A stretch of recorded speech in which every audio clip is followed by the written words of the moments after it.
Salam alaikum Hello Michette, j'espère que vous allez toutes bien. Donc aujourd'hui nous allons réaliser la recette de la panna cotta aux dattes et à la banane. Allez, je vous dis, c'est parti. Pour commencer Hello Michette, vous aurez forcément besoin donc d'un blender. Ensuite vous allez avoir besoin donc de 500 ml de crème entière avec 500 ml de lait. Donc j'ai mis les deux dans mon récipient.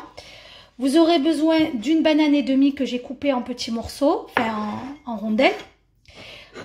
J'ai pris 5 grosses dattes, donc ce sont les dattes d'Arabie Saoudite que j'ai bien entendu dénoyautées. Ensuite, vous aurez besoin de miel. De toute manière, je vous mets toute la recette en barre d'infos. Allez, c'est parti. Donc, je vais verser ma crème entière et mon lait. Voilà. Je vais ensuite donc verser mes dattes, mes bananes. Vous allez voir, c'est hyper facile et tout. En plus, c'est super bon quand c'est frais en guise de dessert. Et là, je vais mettre donc mon miel. J'ai versé mon miel et je vais mixer tout ça. Allez, c'est parti.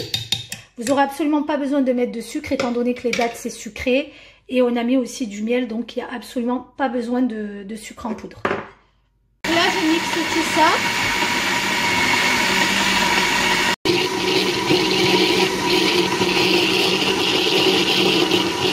Vous pouvez le voir mes loumichettes, donc ma préparation est prête. Je vais maintenant venir la filtrer. Enfin, du moins la filtrer, enlever à l'aide justement d'un chinois, enlever les petits morceaux de ma préparation. Voilà, s'il reste des petits morceaux de dattes ou quoi que ce soit. Voilà, vous aurez besoin d'un chinois ou d'un tamis, je ne sais pas comment vous appelez ça. Moi j'appelle ça un tamis. Et là, voilà, je fais passer. Vous voyez, regardez.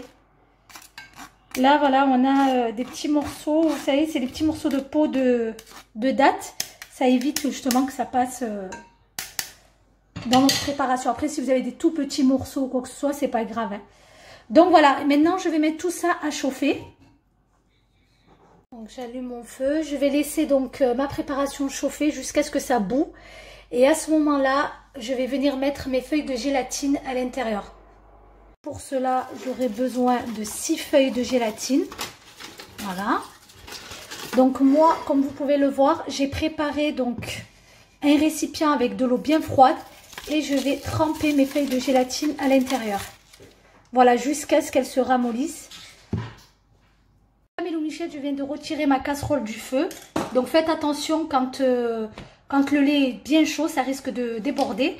Du coup, je vais venir donc mettre mes feuilles de gélatine qui sont bien sûr bien ramollies. Donc je vais vous montrer. Voilà. Je les essore bien. Je n'hésite pas à bien les essorer. Enlever toute cette eau.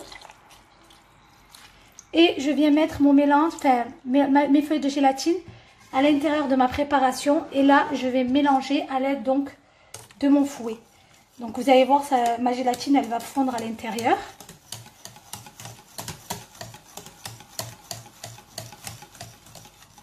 Voilà. Vous pouvez le voir mes loumichettes, je viens de préparer donc mes ramequins. Puis j'ai transvasé donc mon appareil dans un récipient à bec pour que ça soit vraiment plus simple pour verser. Donc du coup, je vais verser ma préparation. Voilà. C'est plus pratique avec un récipient à bec. Vraiment, c'est pour éviter que vous renversez. Voilà, je fais ça avec tous mes ramequins.